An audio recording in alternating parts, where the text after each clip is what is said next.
नमस्कार साथियों, मैं आर्यन शर्मा और आप लोग देख रहे हैं आर्यन ऑनलाइन क्लासेस। मेरे प्यारे साथियों, आज की इस वीडियो में हम लोग देखने वाले हैं क्लास 10 सिविक्स चैप्टर 6 अध्याय छठा। और छठे अध्याय में क्या दे रखा है? राजनीतिक दल। राजनीतिक दल जिसे इंग्लिश में क्या कहते हैं? Political parties. इसका जो ये अध्याय है, इसका ये पार्ट 2 है। पार्ट 1 में हमने बहुत सारी चीज़ें देखी थी। क्या क्या चीज़ देखी थी वो मैं आपको बता दूंगा। तो इसी वीडियो के नीचे डिस्क्रिप्शन बॉक्स में आप लोग को लिंक मिलेगा। पार्ट 1 आप लोग जाके देख सकते हैं। पार्ट 1 में मैंने आप लोग को बताया था कि राजनीतिक दल का जो है अर्थ क्या होता है, चुनाव के बारे में जानकारी दिए थे। राजनीतिक पार्टियां देश का जो है कानून का निर्माण करते हैं किस प्रकार, और सरकार बनाना और सरकार चलाना राजनीतिक पार्टियां किस प्रकार करती है। एक दलीय शासन व्यवस्था, दो दलीय शासन व्यवस्था और बहुदलीय शासन व्यवस्था के बारे में जानकारी दिए थे। साथ में मैंने आप लोग को बताया ये भी था कि गठबंधन की जो सरकार होती है किस प्रकार की होती है। तो गठबंधन की सरकार में मैंने क्या बताया था आप लोग को कि बहुत सारी पार्टियां होती है। मान लो यहाँ पे मैंने 4 पार्टी लिख दिया और 4 पार्टी में हो गया आपका ABCD। और मैं बात करूं अगर भारत में कितने पार्टीज हैं तो 700, मतलब 750 से प्लस पार्टियां हैं भारत में। ठीक है, हालांकि 750 पार्टी को आप लोग नहीं जानते होंगे, वही गिने चुने 10 पार्टी को जानते होंगे। ठीक है, लेकिन इतने इतने पार्टियां हैं। अब सरकार जो है सबको तो 750 को बहुमत नहीं मिल जाता, इतना पंजीकरण दिया हुआ है। ठीक है, सभी को तो बहुमत नहीं मिल जाता, तो मिलता है कितने को? 5 से 7 पार्टी जैसी हैं जो पॉपुलर है, उन्हीं को बहुमत मिलती है, उन्हीं को वोट देते हैं। तो भैया सबको वोट मिलता है, ऐसा नहीं कि सबको वोट मिल रहा है, सबको वोट मिलता है तो इसमें से अलग अलग हो जाते हैं। तो कुछ पार्टियां अपनी सरकार बनाने के लिए एक दूसरे से क्या कर लेते हैं? समझौता कर लेते हैं बीच में, भाई हम लोग सरकार बना रहे हैं तो तुम मेरे साथ दे दो। तो इनको जो भी सत्ता में जो भी इनका पार्टी जीता होगा, इनके पास मान लो 2 सत्ता आया, 2 आदमी इनका जीता, इनका 2 जीता, इनका 4 जीता, इनका 6 जीता। अगर इस प्रकार से ये पार्टी अपने आप में हाथ मिला लेती है तो उसी को कहते हैं गठबंधन की सरकार। ठीक है, तो ये चीज़ें समझ गए। आगे जो मैं आप लोग को बताऊंगा, जैसे कि मैंने बताया कि ये पार्टीज गठबंधन बना लेती है, तो भाई पार्टीज कौन कौन सी है? जो राजनीतिक दल की जो पार्टी है, भारतीय राष्ट्रीय कांग्रेस एक हो गया, भारतीय जनता पार्टी हो गया, बहुजन समाज पार्टी हो गया। तो ये सारी पार्टियां हैं। तो सभी पार्टियां के बारे में हम लोग समझेंगे, राजनीतिक दल के बारे में आज समझेंगे बिल्कुल अच्छी तरह से। अब देखिए बहुत सारी चीज़ें होती है कि भाई कौन सी पार्टियां अच्छी होती है। आपके मन में भी सवाल आ रहा होगा सर कि कौन सी पार्टी अच्छी है और कौन सी पार्टी बुरी है। ये कहना जो है बहुत बड़ा सवाल है और इनको कहना मुश्किल है। ठीक है, ऐसे में सवाल यह बनती है कि कौन सी दलीय व्यवस्था जो है किसी से बेहतर है। अब मान लो 2 पार्टी है, ए बी पार्टी है, अब हम इनको बेहतर कहें या इनको बेहतर करें। क्योंकि आजकल के डेट में जो मैंने पार्टी देखी है, या आप लोग भी जो राजनीतिक दल देखते हैं, कोई सही नहीं है। सब कुर्सी के लिए मारपीट करते रहते हैं, एक दूसरे से लड़ाई झगड़ा करते रहते हैं। तो भाई इसका जो है कोई सटीक जवाब दे पाना मुमकिन नहीं है, क्योंकि यहाँ जो है हमारे भारत में अलग अलग प्रकार के लोग हैं, अलग अलग विविधताओं के लोग हैं, अलग अलग हिंदू धर्म, मुस्लिम धर्म, सभी प्रकार के धर्म के लोग हैं। सब जो हैं व्यक्ति जो हैं भारत में, सभी ना किसी और को चाहता है। मान लिया जाए मैं आपको पसंद हूँ, आप मेरा वीडियो देख रहे हैं, कोई ऐसे बच्चे होंगे जिनको मैं पसंद नहीं हूँगा, उनको कोई और शिक्षक पसंद होंगे। तो यहाँ पे मन की बातें होती है, जिसका मन होगा जहाँ वही करेंगे। ठीक है, उनके नज़र में वो अच्छे हैं तो वो अच्छे हैं। ठीक है, क्योंकि विभिन्न देशों की जनसंख्या में विविधता अलग प्रकार की होती है। कुछ देशों में अधिक विविधता नहीं होती है तो कुछ देशों में बहुत ही अधिक विविधता होती है। ऐसे में कोई एक आदर्श व्यवस्था नहीं हो सकती है। अब रही बात ये चीज़ समझ गए, उदाहरण के लिए समझ लीजिए भारत जैसे विशाल देश की बात करें तो भारत एक विशाल आबादी वाला देश है, जनसंख्या वाला देश है, और यहाँ अलग अलग जाति, धर्म, विचारधाराओं को मानने वाले लोग रहते हैं। ऐसे में यहाँ बहुदलीय व्यवस्था ज़्यादा बेहतर है। बहुदलीय व्यवस्था मतलब, बहुदलीय व्यवस्था क्या हो गया? सिंपल सी अगर मैं अपने शब्दों में कहूँ, देखो भाई बहुदलीय व्यवस्था में सबको अधिकार मिल जाए, चाहे वो किसी भी धर्म के हो या किसी भी जाति के हो, कोई नहीं, सभी प्रकार के इसमें सत्ता में साझेदारी कर सकते हैं। तो इसे बहुदलीय व्यवस्था में होती है। अब इसमें क्या क्या चीज़ होती है आगे तो मैं आप लोग को जानकारी दूंगा ही, क्योंकि समाज के विभिन्न वर्गों के हितों को ध्यान में रखकर राजनीतिक दल अपनी नीतियां बनाती है। ठीक है, अपनी नियम बनाती है। भैया नीतियां जो है क्या है ये समझिए। सरकार जो है जब सत्ता में आना चाहती है, जब सत्ता में उन्हें वोट होता है, चुनाव किया जाता है, चुनाव करने वक्त वो नीतियां बनाती है कि भैया जनता को जरूरत क्या है, जनता क्या चाह रही है, वैसी नीतियां बनाती है। और बोलते हैं, अभी बिहार की मैं बात करूं, बिहार में बेरोजगारी बहुत बढ़ गई, बेरोजगारी अत्यधिक बढ़ गई। तो इससे क्या होता है, वो नस पकड़ लिया बिहारी को। और बोलते जब भी कोई भी नेता आएगा वोट मांगने के लिए, तो भैया ये कहेंगे कि हम 10,000 सर्विस देंगे तो कोई 20,000 सर्विस देंगे, कोई जॉब देंगे तो कोई बेरोजगार नहीं रहेंगे। ये बातें वो अक्सर बोलती है। मैं अपने बिहार की बात बता रहा हूँ। लेकिन जैसे ही सत्ता में आते हैं, भैया कौन हो तुम, वो वाली बात आ जाती है। अब आती है राजनीतिक दलों में जनता की भागीदारी। मतलब राजनीतिक दल में जो है जनता किस प्रकार अपना भागीदारी निभाते हैं और उससे जुड़ते हैं, इसके बारे में समझते हैं। दक्षिण एशिया में लोगों को राजनीतिक दलों पर विश्वास कम होते जा रहा है। दक्षिण एशिया में लोगों का जो है राजनीतिक दलों पर जो है विश्वास बहुत ही ज़्यादा कम हो रहा है।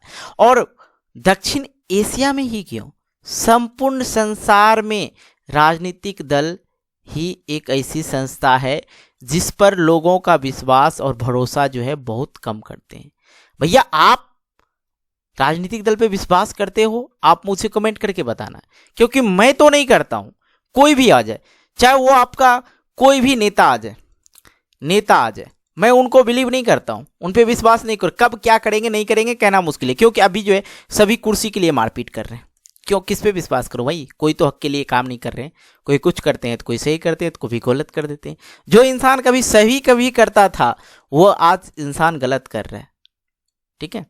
इसके बाद राजनीतिक दलों के कामकाज में लोग चढ़ बढ़कर हिस्सा लेते हैं। जैसे कोई नेता है, भैया जाना है, स्वयं को किसी राजनीतिक दल के सदस्य बताने वाले भारतीय का अनुपात जो है कनाडा, स्पेन, जापान तथा दक्षिण कोरिया जैसे विकसित देशों से भी ज़्यादा है। ये जो कनाडा है, स्पेन है, जापान है और दक्षिण कोरिया, ये सारे विकसित देश हैं।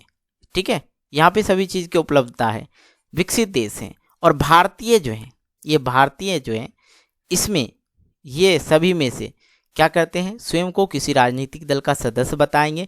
भैया हम बीजेपी से हैं तो कोई बोलेंगे आरजेडी से हैं, कोई बोलेंगे जेडीयू से हैं, ऐसे सदस्य बताते हैं। और सबसे ज़्यादा ये भारत में है। लेकिन मैं बात करूँ विकसित देश का, तो ये कनाडा, स्पेन, जापान जो है, दक्षिण कोरिया, ये सारे विकसित देश हैं, लेकिन यहाँ पे नहीं होते। ठीक है, विकसित देशों से भी ज़्यादा हैं, इसमें इससे भी ज़्यादा है ये मेंबर बनना उसका। ठीक है, नेक्स्ट आता है पिछले 3 दशक। 3 दशक का मतलब क्या हो गया भाई? देखो 10, 20 और 30, ये 10 क्या है, ये दशक होता है। ठीक, 10 सालों को दशक बोलते हैं। पिछले 3 दशकों के दौरान भारत में राजनीतिक दलों की सदस्यता के अनुपात धीरे धीरे बढ़ते गया। इससे पता लग रहा है कि लोग विभिन्न राजनीतिक दलों से जुड़ते जा रहे हैं। ठीक है, जुड़ते जा रहे हैं। अब बात आती है भारतीय राजनीतिक दल। जो भारतीय राजनीतिक दल हैं उसके बारे में समझाते हैं। तो विश्व के संघीय व्यवस्था वाले लोकतंत्र में 2 प्रकार की राजनीतिक पार्टियां होती है। तो कुछ ऐसे पार्टीज होती है जो केवल कुछ क्षेत्रों में अस्तित्व बनाए रखना चाहता है। अब मान लो ये पूरा क्षेत्र है, एक विशेष क्षेत्र में, अपना इस पूरे क्षेत्र में नहीं, अपना विशेष क्षेत्र में कुछ ऐसी राजनीतिक पार्टियां होती है जो केवल कुछ क्षेत्रों में ही अस्तित्व बनाते हैं। बाकी पूरे देश में अस्तित्व रखने वाले भी देश होते हैं। भारत में भी यही स्थिति है। कुछ पार्टियां पूरे देश में फैली हुई है, उन्हें राष्ट्रीय पार्टी कहा जाता है। कुछ ऐसी पार्टियां जो कुछ विशेष क्षेत्र में ही अपना अस्तित्व को बनाए रखते हैं। और कुछ पार्टी जो पूरे भारत देश पे अपना शासनकाल करना चाहता है या शासन व्यवस्था को लागू करना चाहता है। अब आती है कि देश में सभी राजनीतिक पार्टियों को चुनाव आयोग में अपनी पंजीकरण करवाना पड़ता है। जैसे कि मैंने बताया 750 से प्लस राजनीतिक पार्टियां जो है पंजीकरण करवा चुके हैं। चुनाव आयोग सभी पार्टियों को बराबर मानती है, किसी को कम ज़्यादा नहीं मानती है। ठीक है, सबको एक समान हिस्सा दिया जाता है।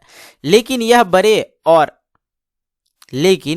बड़े और स्थापित दलों को कुछ मुख्य सुविधाएं देती है। इन्हें अलग चुनाव चिन्ह दिया जाता है। जो कुछ बड़े राजनीतिक दल हैं उनको कुछ सुविधाएं भी दिया जाता है और अलग चुनाव चिन्ह भी उनका दिया जाता है। नेक्स्ट आता है जिनका प्रयोग पार्टी के अधिकृत उम्मीदवार ही कर पाते हैं इन्हें मान्यता प्राप्त दल भी कहा जाता है, जिसका मान्यता होता है। और चुनाव आयोग ने स्पष्ट नियम बना रखे हैं कि कोई भी दल कितने प्रतिशत वोट और सीट जीतेंगे उसे मान्यता प्राप्त दल कहा जाएगा। आप चाहे 2 सीट जीत लो या 3 सीट जीत लो, अगर आपने जीता है तो आपको मान्यता प्राप्त होगी। ठीक है, आइए आगे आप लोग को समझाते हैं। आगे आता मान्यता प्राप्त दल बनाने का जो नियम है क्या है ये समझते हैं। चलिए, जब कोई पार्टियां राज्य विधानसभा के चुनाव में पड़े कुल मतों में 6%, ठीक है, फीसदी, यही समझो, ये 6% या अधिक हासिल करती है, अधिक वोट हासिल करती है या पार्टी हासिल करती है, तो कम से कम 2 सीटों पर वो जो है जीत दर्ज करती है, उन्हें राज्य के राजनीतिक दलों के रूप में मान्यता मिल जाती है। ठीक है, अगर दो सीट अगर जीत ली, कम से कम 6% तो उनको हासिल करना है, और हासिल करते 2 सीट पे उनकी जीत हो जाती है। और जीत होती है तो क्या हो जाता है, राजनीतिक मतलब राज्य जैसे बिहार हो गया, यूपी हो गया, तो इन पे इनका अधिकार हो जाता है, उनको मान्यता मिलता है, जो प्रांतीय दल होते हैं। ठीक है, कोई दल लोकसभा चुनाव में, यहाँ पे मैंने क्या बताया आपको, विधानसभा चुनाव में, और यहाँ पे समझिएगा, अगर कोई दल लोकसभा चुनाव में पड़े कुल वोट का अथवा 4 राज्यों का विधानसभा, अब देखिए यहाँ पे लोकसभा और यहाँ पे आ गया विधानसभा, ध्यान रखना इस बात को। तो यहाँ पे मैंने बताया जब कोई पार्टी जो है विधानसभा के चुनाव में पड़े कुल मतों के 6% या अधिक हासिल करती है, तो कम से कम 2 सीट पर उनका जीत होता है, दर्ज कराती है, और उनका राजनीतिक दल के रूप में मान्यता भी मिल जाती है।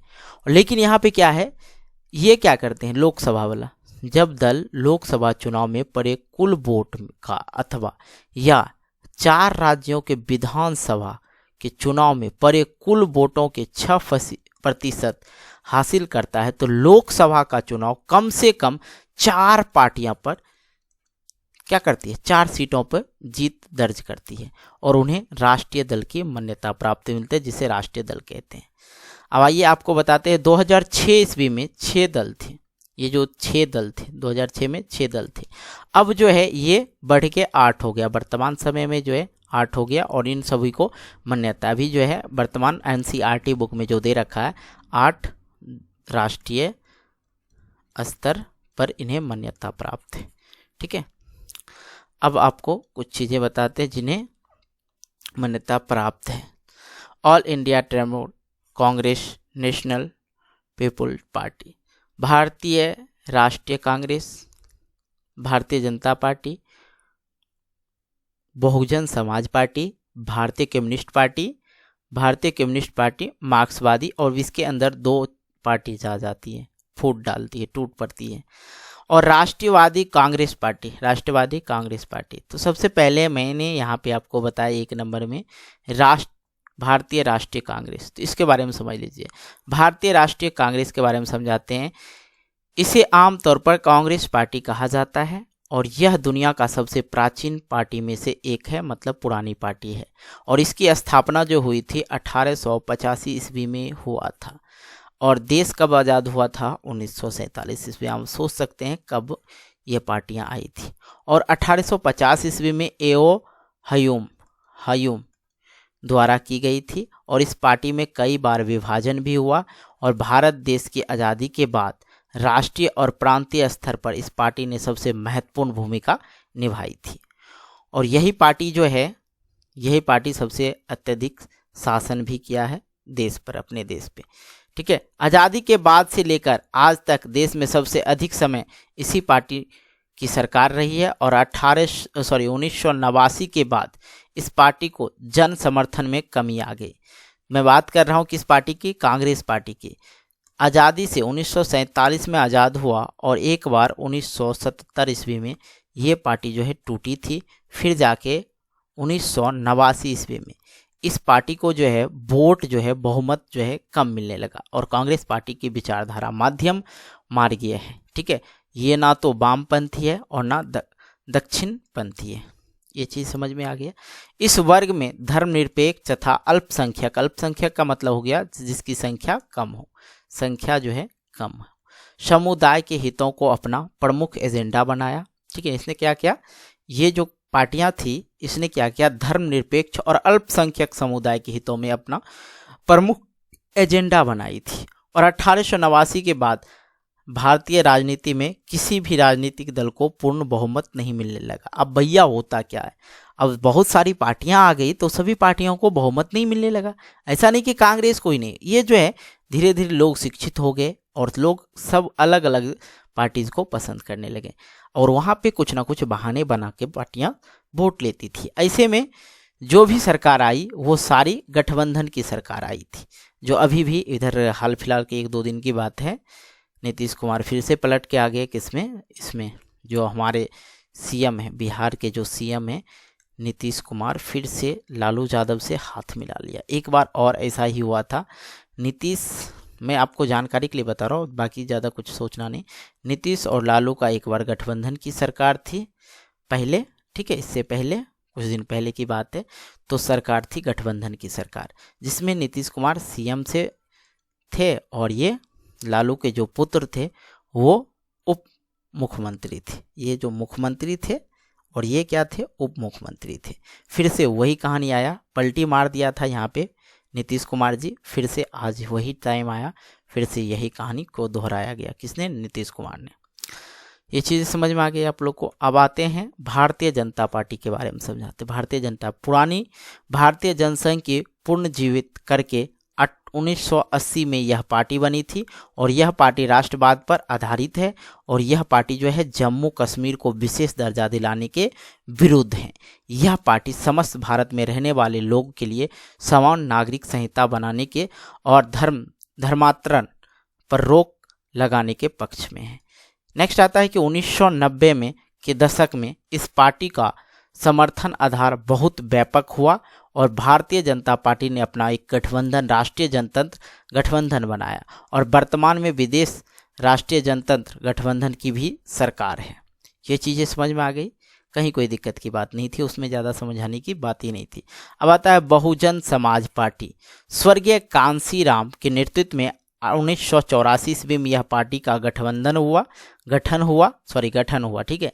और इस पार्टी में, बहुजन समाज पार्टी में जो है, जिसमें आदिवासी लोग, दलित लोग, पिछड़े जाति और धार्मिक और अल्पसंख्यक लोग सम्मिलित थे। इसमें जो दलित परिवार के थे, आदिवासी जो थे, जिनकी कोई वैल्यू नहीं होती है अभी की डेट में, मैं नहीं कह रहा हूँ उनका वैल्यू नहीं है, लोग नहीं देते हैं, ठीक है, पॉइंट समझना, ऐसा नहीं कि सर बोल रहे हैं कि गलत है, ठीक है, लोग उनकी वैल्यू नहीं देते। अभी दलित परिवार की भी बात जो है, कुछ दिन पहले जो चल रहा था, इनसे बहुत ज़्यादा ये भेदभाव रखते थे और पिछड़ी जाति जो भी है। तो इस पार्टी ने उत्तर प्रदेश में अच्छा बहुमत हासिल किया। यह पार्टी साहू महाराज और महात्मा फूले, पेरियार, रामास्वामी तथा बाबा अंबेडकर के विचारों एवं शिक्षाओं से प्रेरणा लेती है, जो बाबा भीमराव अंबेडकर जी थे, ठीक है, जिसने जाति प्रथा लिखा, आप ही के क्लास 10th में ही हिंदी में है, ठीक है, अगर बिहार बोर्ड से होंगे तो जाति प्रथा लिखा, उसमें इसने सारी बातें बताई है। दलितों और दुर्बल वर्ग की जनता के लिए कल्याण और उनके हितों की रक्षा के मुद्दे पर सबसे अधिक सक्रिय रहा, एक्टिव रहा ये, ठीक है, समझ में आ गया। अब आती है भारतीय कम्युनिस्ट पार्टी के बारे में। इस पार्टी का गठन 1925 में हुआ था और मार्क्सवाद, लेनिनवाद, धर्मनिरपेक्ष और लोकतंत्र, आस्था में अलगाववाद और सांप्रदायिक शक्तियों का विरोध था ये पार्टियां। और यह पार्टी जो है संसदीय लोकतंत्र को मजदूर वर्ग, किसानों और गरीबों के हितों को आगे बढ़ाने का उपकरण मानते थे। ये सब जो पार्टी थे अपने अपने स्तर से काम करते थे अलग अलग तरह से।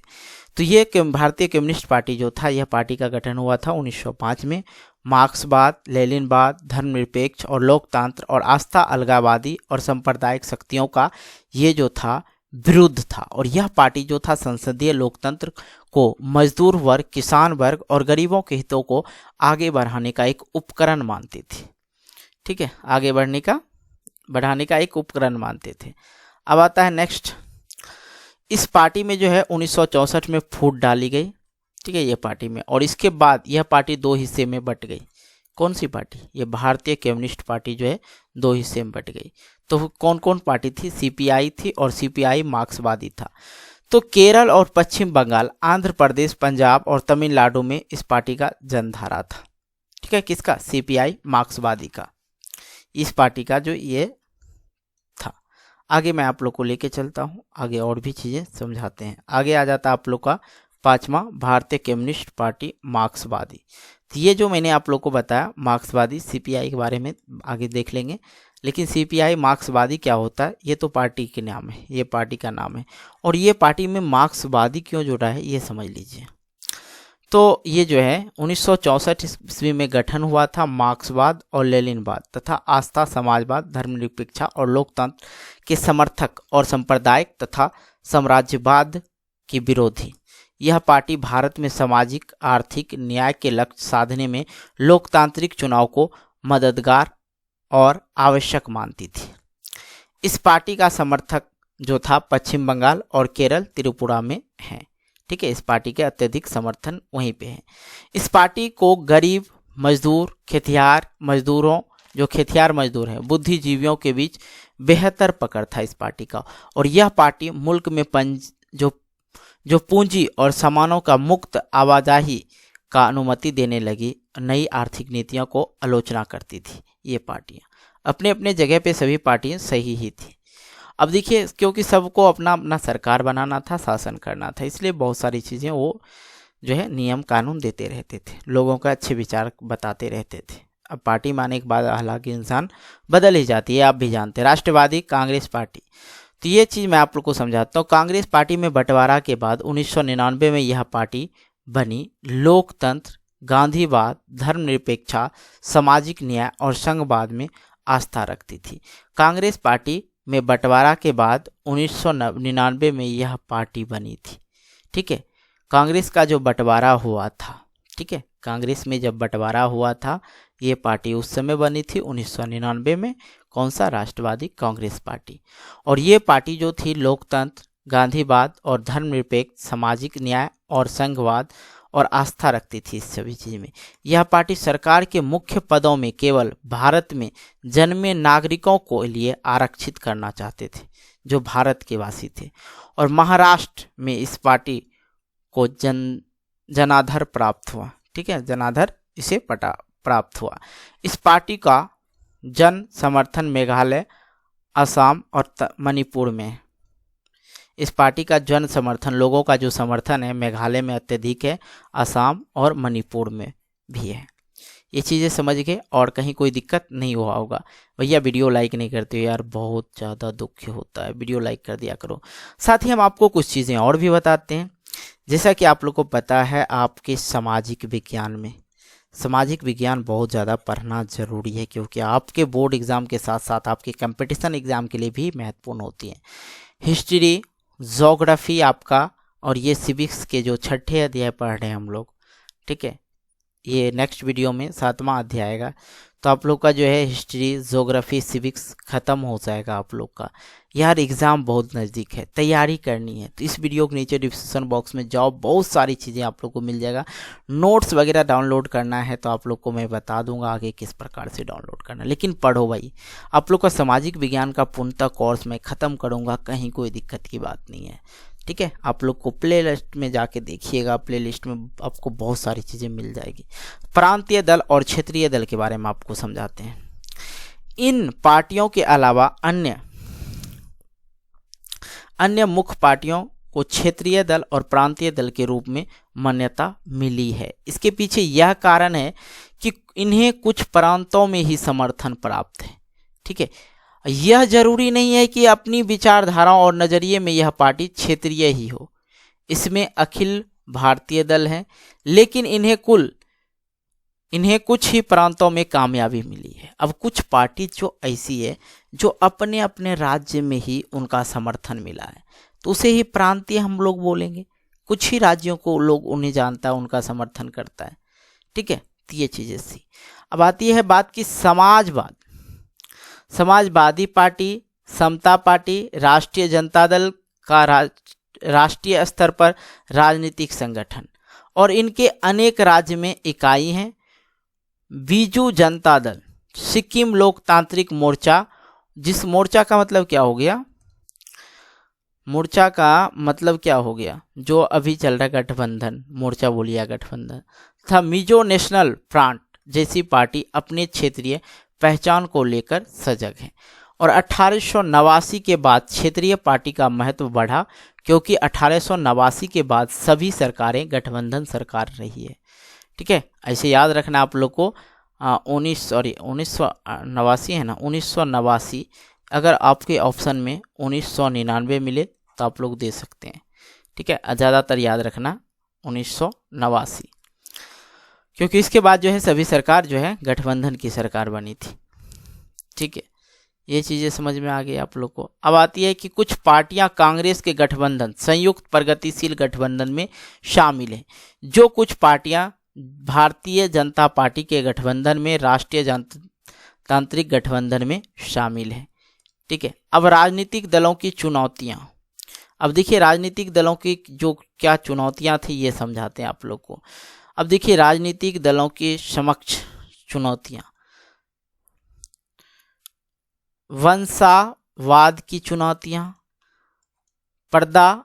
पारदर्शिता का अभाव, आंतरिक लोकतंत्र का अभाव, विकल्पहीनता, आपराधिक तत्वों का घुसपैठ। अब भैया ये चीज़ें तो मुझे समझ में नहीं आई, आप ये सोच रहे होंगे। तो भैया टेंशन मत लो, एक एक करके सभी चीज़ों के बारे में जानकारी देंगे, टेंशन लेना ही नहीं। सबसे पहले यहाँ पे वंशवाद की चुनौतियों को हम लोग समझते हैं। ओके, वंशवाद। पार्टी के बड़े नेता अपने परिवार, जो पार्टी के जो बड़े नेता होते हैं, बड़े पोस्ट पे होते हैं, ठीक है, तो वो क्या करते हैं, अपने परिवार के सदस्य और अपने करीबी लोगों को पार्टी में ऊंचा स्थान देना प्राप्त करता है। ये तो आप लोग भली भांति समझ गए।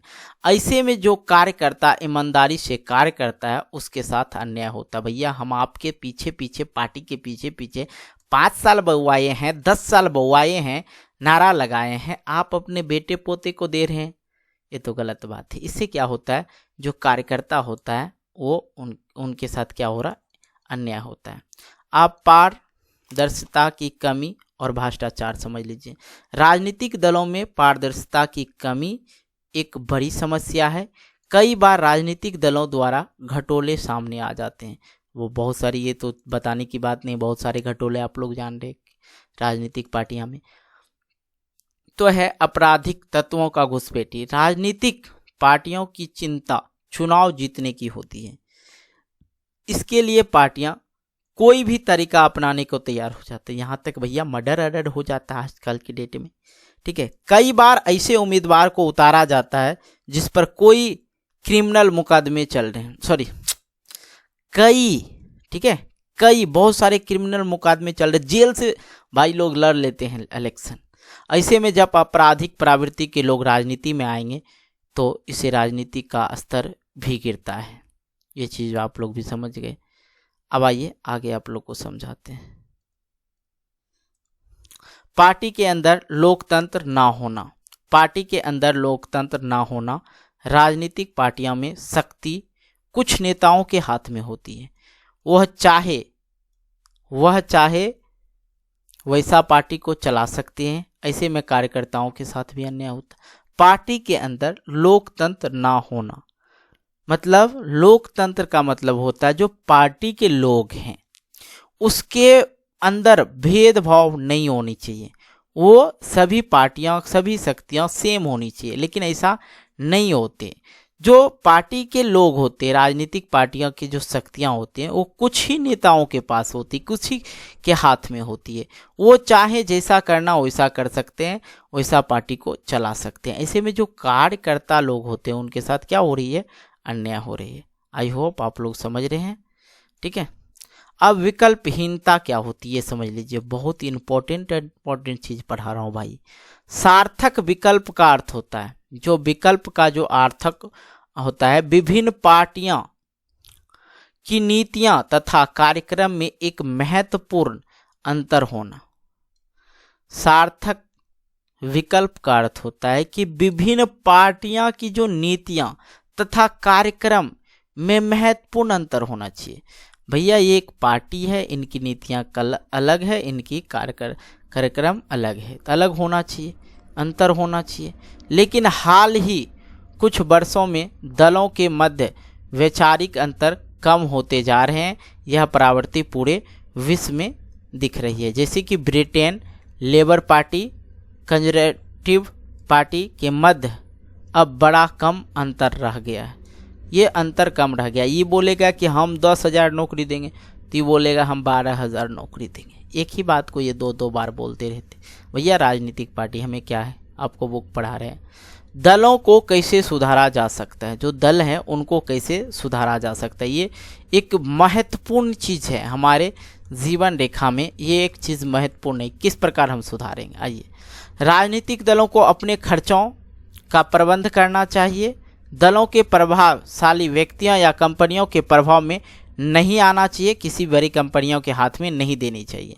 विभिन्न राजनेताओं को धन पद का लालच देकर दल बदल करवाया जाता है। दल बदल का अंकुश लगाया जाना चाहिए, ठीक है, उन पे जो है आरोप लगाना चाहिए, ठीक है। इससे क्या होगा, अब देखो दल बदल जो कानून कर रहा है, धन पद का लालच देकर दल बदल करवाया जाता है। दल बदल पर अंकुश लगाया जाना चाहिए और विभिन्न राजनीतिक दलों को संगठन के प्रत्येक स्तर पर स्त्रियों का सीट उपलब्ध कराई जानी चाहिए, ठीक है। स्त्रियों के लिए भी राजनीतिक पार्टियों को अपने दल में ईमानदार स्वच्छ छवि वाले व्यक्तियों को ही शामिल करना चाहिए, ना कि क्रिमिनलों को शामिल करना चाहिए। क्योंकि आज के डेट में देखा जाए वैसे नेता है जिन पे लगभग 10-12 केस चलते रहते हैं, ठीक है। तो अगर वो हरामी है और वो राजनेता में आएंगे तो हरामी वाला ही काम करेंगे। आई होप मेरा भाषा किसी को गलत लगा हो तो सॉरी फॉर दिस, इसके लिए सॉरी। और रही बात, ये अध्याय जो है यहीं पे आप लोग का समाप्त हो जाता है। और समाप्त होने के दरमियान मैं आप लोग को बता देना चाहता हूँ भाई, अगर आप लोग इस चैनल से प्यार करते हो या मेरे से प्यार करते हो, इस वीडियो को देख रहे हो, तो ये ज़रूर सब्सक्राइब कर लेना और एक लाइक कर देना। आप लोग का एक लाइक मुझे मोटिवेट करता है एक नई वीडियो बनाने के लिए। साथ ही हम आपको बता दें, एक शेयर कर देना अपने दोस्तों के साथ और एक कमेंट करके बताना वीडियो कैसी लगी। बहुत सारे बच्चे का रहता है रिकमेंडेड की PDF कैसे मिलेगा, तो PDF के लिए मैंने लिंक दे रखा है डिस्क्रिप्शन बॉक्स में, वहाँ पे जाके चेक कर लेना। मिलते एक नई वीडियो को लेके, तब तक के लिए बाय बाय, जय हिंद, जय भारत, टेक केयर।